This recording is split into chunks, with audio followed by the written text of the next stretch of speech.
예, 힘들수록 하나님을 붙들라, 힘들수록 하나님을 붙들라라는 제목으로 우리 하나님 말씀 증거하도록 하겠습니다. 이제 1차 귀환은 수룹바벨 중심으로 이제 한 4만 2천 명 정도가 돌아왔고요. 물론 거기 남아 있는 사람들도 있었습니다.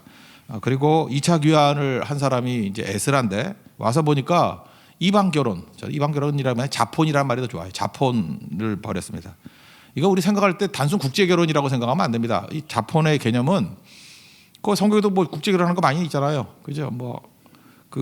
그런 거를 반대한다기보다는 이거는 일종의 조강지처를 벌이는 얘기라고요. 그래서 돌아왔을 때 여기서 이방 여인과 결혼했다 하는 내용이 뭔지 말라기 2장 11절부터 이렇게 15절까지 쭉 나오는데 말라기 2장 11절을 보니까 가증한 일 내용이 뭐냐면 자폰을 한 거예요. 그는 이방 신의 딸과 결혼을 했다. 그러니까 자기 원래 부인들이 있었는데 늙었잖아요. 근데 여기 돌아온 사람들은 되게 성공한 사람들이니까 원주민들 가운데 예쁘고 어린 여자들이 있었던가 봐요. 그러니까 조강지처를 벌이고 거기는 젊고 예쁜 뭐 여자들하고 결혼했겠죠. 예, 그렇게 했던 거. 그래서 이게 1차적인 죄고 그러다 보니까 그 여인들로 말미암아 옛날에 출애굽에서 돌아왔을 때 가나안 멸절 진멸하라는 얘기가 똑같은 거예요. 그 이방 우상숭배의 영향을 받게 되었다. 이게 지도자부터 시작해가지고 뭐 힘 있는 사람이 더 하겠죠. 만연되어 있다라는 것입니다. 이게 말이 되느냐라고 하면서 이제 회개 이야기가 벌어지게 된다는 것입니다. 그게 마지막 10장의 결론이에요. 이렇게 하나님의 은혜 가운데 천신만고국에 돌아와도 또 죄짓고 있잖아요. 이게 인간이라는 것입니다. 그래서 우리가 에스라서 10장을 이렇게 어정쩡하게 끝내는 이유가 뭘까요? 인간이 아무리 개혁을 하고 난리를 쳐봐야 안 된다는 거예요. 그래서 여기는 우리 막연하게 느끼는 게 뭡니까? 메시아가 필요하다는 거예요. 이 죄 문제를 해결하고 우리가 나 자신의 힘 가지고 나갈 게 아니라 나의 삶을 인도해 주실 성령이 필요하다. 그게 이게 녹아져 있는 거예요. 그래서 어정쩡하게 끝나버린 거예요. 말라기도 마찬가지고. 그래서 이게 목이 마르게 애가 타게 만드는 거예요. 그래서 오늘 회개 이야기인데 이게 대비를 한번 했으면 좋겠어요. 후회하고 회개하고 차이점이 뭔가? 후회와 회개. 여기 죄를 자복했다. 그럼 우리 회개 같이 보이잖아요. 근데 죄를 자복해도 후회가 있고 회개가 있다는 것입니다. 오늘 그 1절과 2절 한번 다 같이 읽겠습니다. 시작. 에스라가 하나님의 성전 앞에 엎드려 울며 기도하여 죄를 자복할 때 많은 백성이 크게 통곡하며 이스라엘 중에서 백성의 남녀와 어린아이 큰 무리가 그 앞에 모인지라. 엘람 자손 중 여이엘 아들 스가냐가 에스라에게 이르되 우리가 우리 하나님께 범죄하여 이 땅 이방 여자를 맞이하여 아내를 삼았으나 이스라엘에게 아직도 소망이 있나니 죄를 자복했습니다. 그러니까 범죄했습니다. 이 땅 이방 여인을 맞이해서 아내로 삼았습니다. 지금 얘기했던 모든 죄악들이에요. 이게 다 얽혀 있는 죄예요. 여러 가지 죄악이 포함되어 있는 죄. 그때 죄를 자복했다 그러면 이게 회개 같이 보이는데 후회와 회개의 차이점이 뭘까요? 그러니까 공통점부터 한다 그러면 죄를 깨닫는 거는 똑같아요. 죄를 이게 죄다라고 깨닫는 거. 이게 후회도 깨닫고요. 회개도 깨달아요. 그러니까 한마디로 해서 진단에 있어서는 다르지 않아요. 이게 죄구나라고 하는 진단. 이게 후회도 진단을 제대로 하는 거고 회개도 진단을 제대로 하는 겁니다. 근데 문제는 어디서 차이가 나느냐 하면 해결책에서 차이가 난다는 거예요. 진단은 똑같은데 이거를 자기 힘으로 해결하겠다고 하는 것을 후회라 그러고 하나님께 나아가는 것을 회개라 그래요. 그래서 헬라어로 메타노이아라는 단어가 방향전환한다는 거 아니에요. 그죠? 이게 방향전환. 이게 유턴하다. 하나님께 돌아가다. 여호와께 돌아가자. 그게 회개예요. 그러니까 내 힘으로 막 발버둥 칠라 그러는 거 있잖아요. 문제를 진단하고 내 힘으로 해결하겠다. 이거 다 후회예요. 후회는 아무리 해도 해결되지 않습니다. 인간의 힘으로 아무리 발버둥 쳐도 해결되지 않습니다. 그런데 회개는 뭐예요? 회개는 주께로 돌아오는 거예요. 이게 신약식 표현에 의하면 십자가로 가는 거예요. 그래야 죄 문제가 해결이 되고 씻음 받고 다시금 건강함, 영적인 구원을 받게 되는 거죠. 그러니까 결국은 뭡니까? 죄 알고 예수님께 가는 길밖에 없다는 거예요. 여호와께 돌아가는 길밖에 없다는 그게 회개고 뭐 맨날 겸손한 척하면서 나는 죄인이에요. 나는 뭐 죄를 많이 지었어요. 나는 문제투성이에요. 그리고 예배도 안 나와 하나님께 나오지도 않아 기도도 안 해.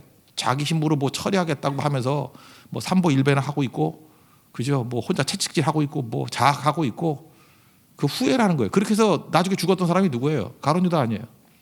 가룟 유다는 후회를 했고 베드로는 뻔뻔하죠. 면목 없지만 예수님께 돌아오잖아요. 이 차이죠.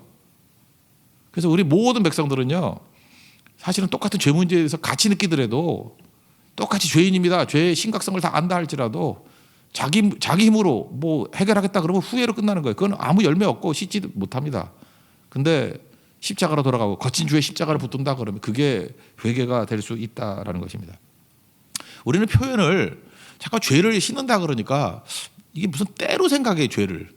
그 때로 생각하니까 뭘 부끄러운데 주님께 나가나 창피하잖아, 그죠? 뭐 목욕할 때 이렇게 다 벗고 해야 되니까. 내 혼자서 해야지. 잠깐 이렇게 착각을 하는데 죄는 이제 때라기보다는 암에 가까워요. 암이 씻는다고 없어지나? 그 죄를 씻는다고 표현하니까 잠깐만 그 표현에서 우리가 오해를 하는 것 같아요. 그 보혈의 피로 예수 그리스도 보혈의 피로 씻어지는 거지. 내가 뭐 아무리 락스 바르고 뭐라 그러지? 그 내가 아무리 뭐 때밀이를 벅벅 근다고 그 때가 벗기 때가 아니라니까요. 이게 내 힘으로는 때는 처리할 수 있죠. 근데 이건 암은 처리 못 하잖아요. 이건 하나님이 치유해 주셔야 되고 의사가 손길을 빌어서 수술도 해야 되고 아물기도 해야 되고 재발도 되지 않아야 되고 그런 거 똑같은 거잖아요. 영적 암이에요. 영적 암. 이거는 진단한다고 다 되는 게 아니에요. 암이라고 진단하면 다 안 가요? 치유법이 있어야지. 지금도 이게 코로나 바이러스가 무서운 이유 중에 하나가 뭐예요? 진단을 하잖아요. 진단 키트 나오니까. 진단 키트 나오면 뭐래? 뭐 기껏 할 수 있는 게 지금 뭐 병원 가봐야 할 수 있는 게 뭐겠어요? 뭐 뻔하지. 그저 이렇게 뭐 확장되지 않은 거 뭐 외부적으로 돕는 거지. 바이러스를 죽이는 능력은 없잖아요. 그러니까 무서운 거 아니에요? 백신이 없는 거 아니에요? 치유법이 없는 거 아니에요? 치유법이란 건 굳이 뭡니까? 내가 이렇게 면역력, 내 힘으로 하나님께 나에게 힘을 주셔서 내 속에 있는 힘으로 이겨내는 거죠. 면역력 아니에요, 면역력. 근데 하나님께서 면역력뿐만 아니라 직접 오셔서 그 죄 문제를 해결해 주신다는 거예요.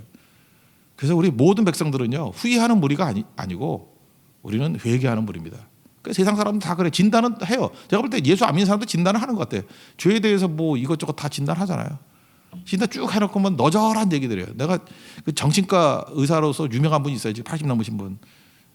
이름도 얘기할까? 하여튼 뭐 이 무슨 박사 있는데 내가 최근에 어른답게 삽시다 이런 책이야. 이시영 박사예요. 그러니까 읽어봤어요. 이거 봤더니 뭐 이거 이 진단 저 진단. 진단은 정말 잘해요. 지혜로운 분이야. 답은 다 엉터리. 뭐 인간의 힘으로 뭐 내 힘으로 뭐 내 발버둥으로 그 후회라고 후회. 그러니까 나이 드니까 철 들으신 분이고 좀 훌륭한 인격자니까. 그 책 전체가 처음부터 끝까지 다 후회야. 후회. 진단 잘해요. 근데 해결책이 없어요. 반면에 그 무슨 그 청교도들의 책이나 이런 거 쭉 읽어 보니까 그냥 후회의 내용이 없어요. 죄 진단하고 난 다음에 나는 죄인입니다. 나를 불쌍히 여기십시오. 그리고 십자가 붙드는 얘기예요. 주님께 나아가는 이야기. 그게 회개 이야기입니다. 우리 모든 사람들 오늘 뭐 딴 생각하지 말고 이거 붙들어야 돼. 회개하는 거. 회개하는 우리 성도가 되기를 원합니다. 그러면 다 일어서게 되는 거죠. 우리 지난 주일 그 메시지도 그런 거 아니었어요? 그 씨 뿌리는 비유 중에 가시떨기. 그 이유가 뭐죠? 그 주님 떠나가지고 방향 잘못된 거 아니에요? 두 가지 다 같이 섬긴다 그러면서 허용하는 거예요. 허용. 잠깐 염려를 허용하고 그 이생의 염려, 그 다음에 욕심을 허용하고 재물의 욕심, 그 다음에 향락, 쾌락 이런 거 허용하는 거예요. 자꾸만. 허용하니까 주님께로부터 멀리 가잖아요. 그 회개가 뭐겠어요? 이거 다 허용하지 아니하고 예수께 가고 말씀으로 돌아가고. 그러니까 회개는 한 번만 하는 게 아니죠. 회개는 방향이라니까 방향. 오늘 제가 원래 제목 삼은 것도 힘들수록 방향을 붙들려고 그러는데 아무리 생각해도 성도들이 뭔 소리인지 모를 것 같아. 그래서 그냥 하나님을 붙들려고 그러고 갑자기 바꿔버렸어요. 그죠? 이게 명확하게 하려고. 그러니까 하나님을 향한 방향을 바꾸는 거예요. 그게 회개라고. 그러니까 회개는 한 번만 하는 게 아니죠. 언제나 예수 믿어도 가시떨기 같은 마음이 들잖아요. 그러면 다시금 또 돌아가는 거예요. 회개는 날마다 이루어지는 거예요. 방향을 주님께 향해서. 그냥 주님께 가까이. 여기 보세요. 이 사람들이 뭐 처음 회개 안 한 사람이에요. 회개했는데 또 무너지잖아요. 또 다시 무너진 것들을 깨버리고 주님께 가까이.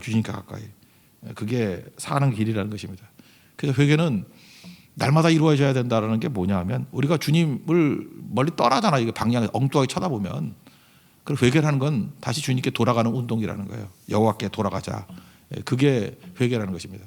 그 회개는 어떻게 해야 되겠어요? 인격적으로 돼야죠. 인격이란 말이 복잡한데 지정이에요. 지적으로 인정하고 감정적으로 뜨겁게 자복하면서 내 감정이 아니라 주님 말씀으로 돌아가는 게 감정이고 의지는 뭐 결단, 행동하는 거. 그러니까 이 내용이 다 나와요. 10장에 보면은 지정이 인격적인 돌이킴이 나온다고요. 첫 번째는 그 에스라가 이렇게 말씀을 증거하고 하니까 9장에서 막 질책하잖아요. 너희들 이런 죄를 졌고 회개 기도하고 그랬더니 엘람 자손이라고 앞부분에 보면 한 1,000명 정도 왔어요. 그러니까 되게 대규모로 온 거예요. 42,000명이 왔는데 엘람 자손이 1,000명 왔으면 이 가문이 명문 가문이에요. 한 4분의 1쯤 돌아온 거예요. 엘람 가문. 엘람 가문에 그 사람이 나와가지고 스가냐라는 사람이 스스로 반응을 해요. 말씀 앞에 반응을 해요. 우리가 죄인입니다. 인정을 해요. 그리고 난 다음에 에스라에게 권면을 해줘요. 선지자께서 제사장께서 하시고자 하는 말씀을 하시라고. 그러면 우리가 힘써 돕겠습니다. 이 회개한 일에 동참하겠습니다. 이 다수 그룹인 엘람 가문에서 이렇게 들고 나오니까 뭐 다른 사람들이야 뭐 이게 부흥운동이 벌어지는 거죠. 회개운동이 벌어지는 거죠. 3절 4절 한번 읽겠습니다. 시작. 곧 내 주의 교훈을 따르며 우리 하나님의 명령을 떨며 준행하는 자의 가르침을 따라 이 모든 아내와 그들의 소생을 다 내보내기로 우리 하나님과 언약을 세우고 율법대로 행할 것이라. 이는 당신이 주장할 일이니 일어나소서 우리가 도우리니 힘써 행하소서 하니라. 엘람 가문의 스가냐라는 이 장면 스가냐라는 사람 이름까지 나와요. 이 사람이 이렇게 돕겠다라고 얘기를 합니다. 그러니까 지적인 인정을 한 거죠. 이렇게 말씀 들으면 아멘 맞습니다. 내가 돌이키겠습니다라고 하는 게 이게 회개예요. 그리고 그 다음 단계에서 뭐냐 하면은 이제 감정적으로 하나님 앞에서 나 자신의 아파하면서 우는 거예요. 1절에 보니까 울며 기도했다 그러고 크게 통곡했다 그러고 그 6절 같은 데 보면은 에스라도 6절 그 뒷부분 보세요. 사로잡혔던 자들의 죄를 근심하여 음식도 먹지 아니하며 물도 마시지 아니하더라. 뭐예요 이게? 금식 기도하고 감정적으로 하나님 앞에 애통하는 모습이 있었죠.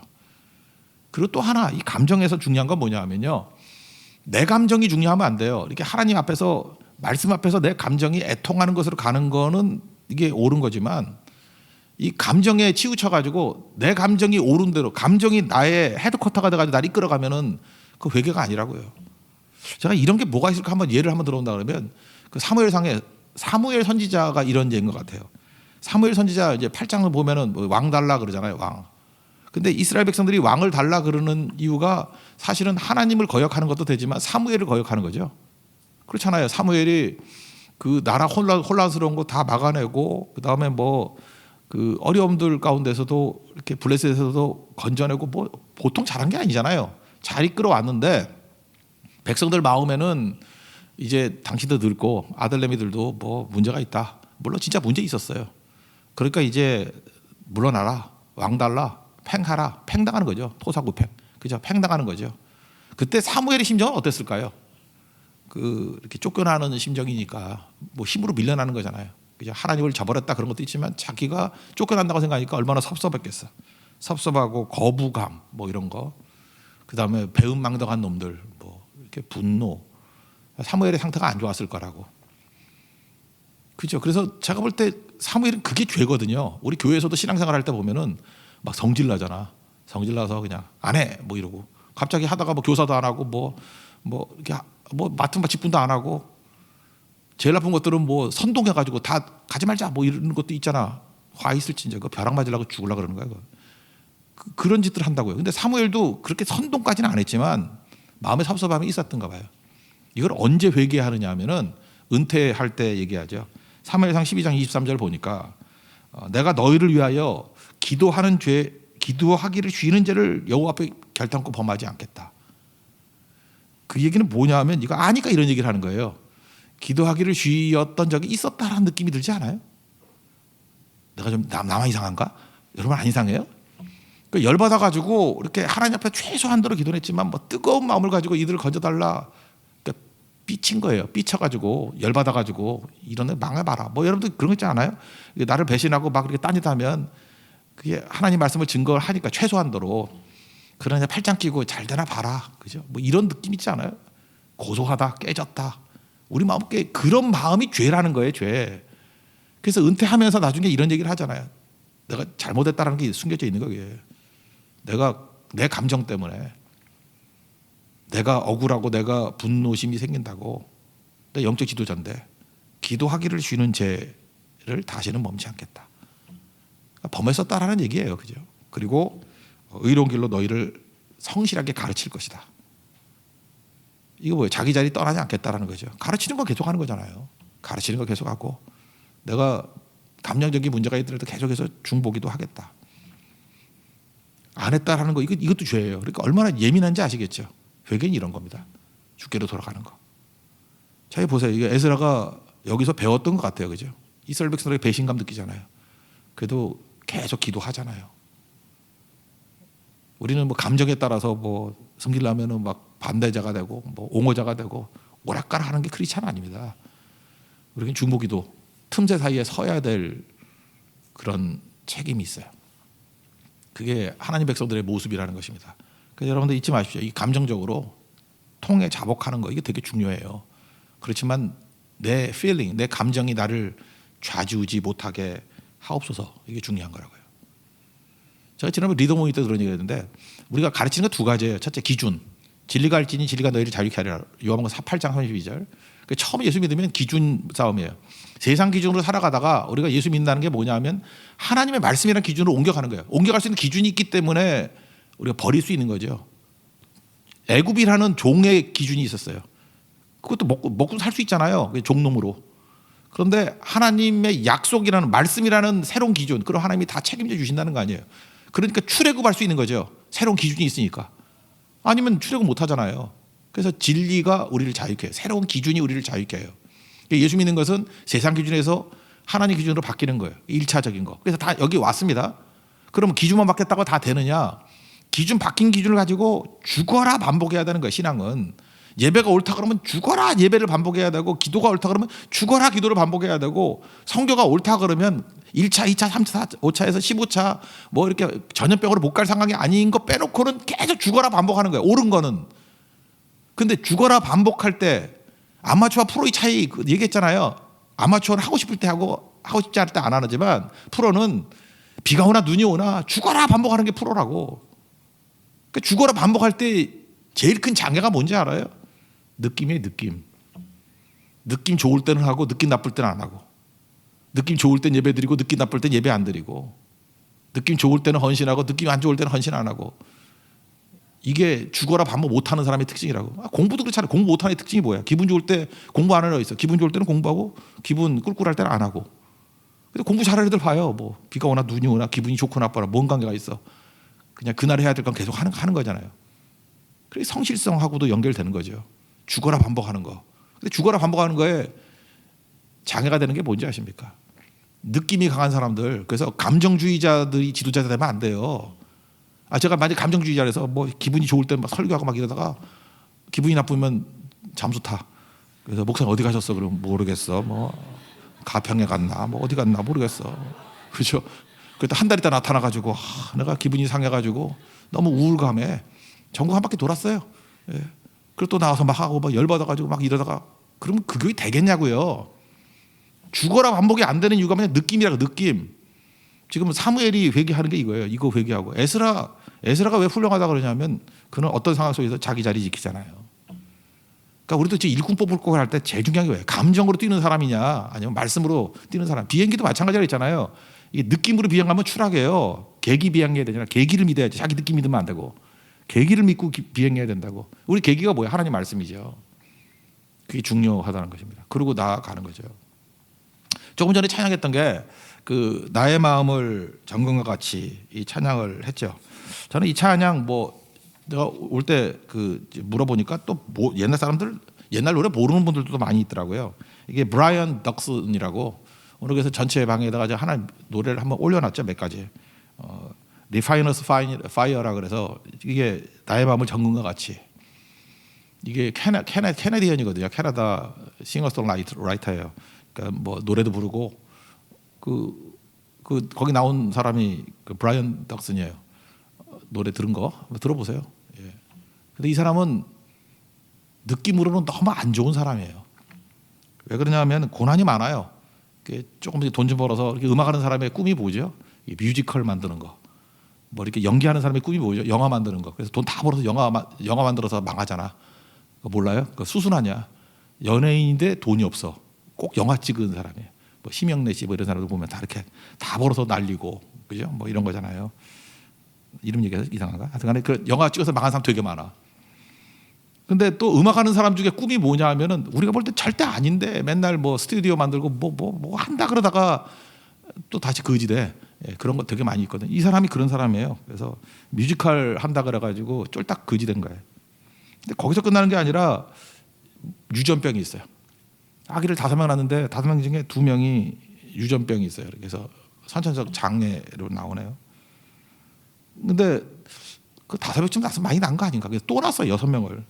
근데 이제 막내를 낳는데 이제 의사 진단으로 유전병 가능성이 크다고. 막내 이름이 또 이사야.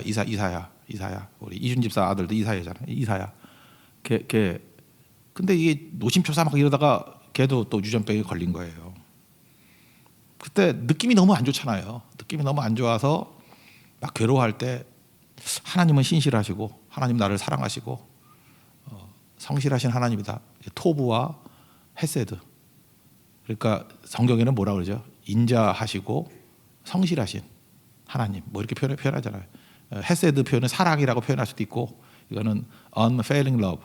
이게 결코 실패하지 않는 사랑. 그러니까 토부라 그러죠. 좋으신 하나님. 합력까지 선을 이룬다. 그래서 그때 만든 찬양이 Your Faithfulness. 그 뭐 가사 내용 보면 이런 거예요. 내 인생에 구름이 와가지고 비를 몰고 올지 모른다고. 이게 두려움이죠. 어떻게 될지 잘 모른다. 또 반대로 막 축복이 내게 부어질지도 잘 몰라.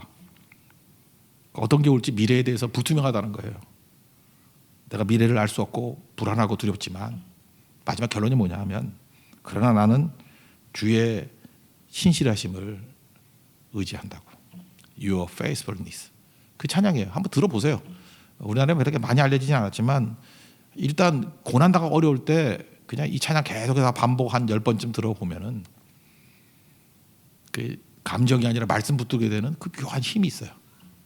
그래서 요즘같이 전염병 돌고 막 마음 흔들고 할 때 제가 볼 때 제일 위로가 되는 그 작곡가 중에 한 사람이 브라이언 덕슨이에요. 이 사람 브라이언 덕슨 쳐놓고요. 여기 나오는 노래들 한번 다 들어보세요. 다 그런 고난 가운데 내 느낌 믿지 않냐고 하나님 믿고 나아갑니다라고 하는 그런 태도라는 것입니다. 이게 우리를 살리는 힘이에요. 회개가 뭐라고요? 내 힘으로 해결하려고 하지 않고 주께로 가는 거. 십자가, 거친 십자가 앞에 나아가는 거. 이게 브라이언 덕슨 얘기고요. 이게 또 사무엘의 이야기고 우리 모든 사람이 이야기라는 거예요. 마지막 의지적인 결단은 뭐 결단하잖아요. 3일 만에 뭐 빨리 하자. 에스라 성지도 급해. 3일 안에 끝장 봐 이랬다가 8절 보니까 3일 안에 다 오지 않으면 죽여버려 뭐 이렇게 나오고요. 그다음에 그때가 이게 지금 그 9월이라 그러는데요. 9번째 달 키스레브라 그래서 이렇게 날 1월 달을 니산월 또는 아비벌 그러잖아요. 그걸 알죠. 이제 9월 달은 뭐 외울 필요는 없어. 뭐 키스레브 여기밖에 안 나와요. 그러니까 저도 몰라요. 지금 써놓고 읽잖아. 나도 몰라서. 예, 그러니까 알 필요 없고 9월 달. 근데 특징이 뭐냐면 우리 달력으로 보면 11월과 12월에 해당되는 거예요. 겨울이죠. 이스라엘은 겨울이 우기예요. 그러니까 요때쯤에 이스라엘 가는 거 아니에요. 가면 비만 쫄딱 맞고 어떤 때는 좀 높은 헤브론산 같은 데 올라가면 눈도 온대. 막 오도오도 추워서 힘들어하는 때예요. 그러니까 조건도 안 좋은데 이때 다 비 오고 하는데 그것도 겨울비 같이 찬 비 올 때 다 모이고 처리하라. 쉬운 일이 아니죠. 그러니까 이렇게 악조건에 헌신하기 뭐 모여서 뭐 하기 힘들 때에 3개월 만에 끝냈다는 거예요. 3개월 만에. 15절 하반절에 보면은 16절인가요? 16절 하반절에 열째 달 초하루에 앉아 그 일을 조사하여 17절 첫째 달 초하루에 이르러 이방 여인을 아내로 맞이한 자의 일 조사하기를 마치니라. 그러니까 석 달 만에 끝내버렸다는 거예요. 그리고 뭐예요? 결단, 의지적 결단, 신속하게 순종했다는 것입니다. 그리고 18절부터 43절까지 얘기는 죄진 자 명단이에요. 제사장 나오고 제사장 되게 많아. 제사장들이 왜 그랬을까? 이게 권력자라는 거죠 당시에. 레위 사람, 노래하는 자들, 이게 찬양팀에서 찬양하면서 또 여자들이 많으니까 할 말이 없겠네. 그러니까 젊은 남자가 어렵겠지. 어린애, 10년 어린애 뭐 이런 거. 평민들 명단 쭉 적었다고요. 여기서 중요한 게 뭐죠? 잘한 것도 적었고 범죄한 것도 적었고. 그러니까 이스라엘은 기록 문화예요. 철저히 기록한 거. 이번에 우리 베트남 신학생들 오지 않았습니까? 왔는데 지금 뭐 베트남 사람인데 베트남 못 들어가. 안 받아줘. 그래서 지금 여기저기에서 지금 양주가 있는데 양주 가가지고 그 지금 양주에 있는 교회에 있는데 지금 마음이 안타까워서 우리 성도들 헌금해가지고 이렇게 그 장학금을 줬거든요. 여기서 좀 쓰기도 하고 좀 뭐 책도 사보고 하라고 이렇게 줬는데 우리 담당했던 목사님이 그 베트남에 이름 적고 옆에 사인까지 다 받았어. 1인당 받은 거. 잘한 거죠. 왜 그래요? 그거 하나 갖고 있으면 기록이 다 남잖아. 나 지금 5월 달에 베트남 가가지고 보더라도 너 받은 애네. 물론 우린 그 말을 읽질 못해. 이름을 읽질 못하지만 이렇게 사진하고 비교해서 하여튼간에 이게 정확하게 하잖아요. 정확하게. 그죠? 뭘 하든지 정확하게. 여러분 그거 아세요? 여러분 성교 가가지고 그 성교비 안 내고 뭐 이렇게 했던 사람들 기록이 다 남아 있어요. 지금 뭐 5년 전 것도 있고 다 있어요. 지금 축적이 돼 있다고. 그게 우리는 항상 읽어요. 읽어보고 이 사람의 성실성, 이 사람이 왜 그랬나, 상황이 어려운 거면은 뭐 어려울 수도 있겠지만 그 태도들이 있잖아. 하는 태도들. 그 기록에 남기래요. 우리 교회 생각보다 무서운 교회입니다. 기록이 다 남아 있어요. 여기 같이 10장 같이 기록이 다 남아 있어요. 왜 그래요? 다시는 죄를 범치 말라 그 얘기죠. 이게 반면교사를 삼자라는 거예요. 이게 회개입니다. 그러니까 회개는 후회가 아니라는 거예요.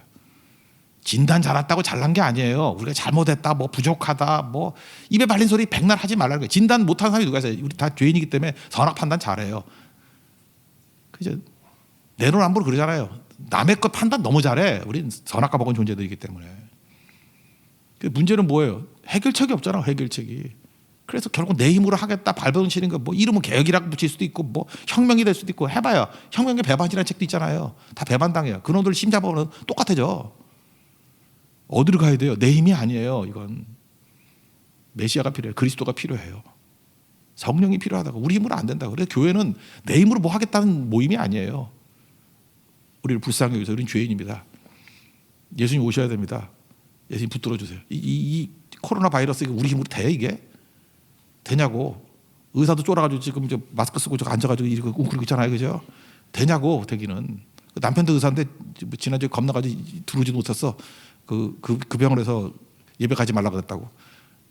그런 거에 해결이 없어요. 진단을 하죠. 진단은 해결이 안 돼. 해결책은 물론 조심해야 되고 경계해야 되지만 하나님 이 땅을 불쌍히 해주시고 건져달라고. 하나님의 은혜가 필요하고 하나님의 불쌍히 여김이 필요하다는 것입니다. 우리 죄는 때가 아닙니다. 내가 씻는다고 되는 거 아니에요. 암 같은 거예요. 주님이 고쳐주셔야 됩니다. 우리 자신과 우리 교회 또 이 나라 불쌍히 해주시고 하나님의 은혜 가운데 이 어려운 가운데서도 우리를 건져달라고 우리 간구하는, 우리 회개하는 성도들, 회개 이야기가 우리 이야기가 되는 축복이 임하기를 바랍니다. 자리에서 일어나겠습니다. 거친 주의 십자가 찬양하겠습니다.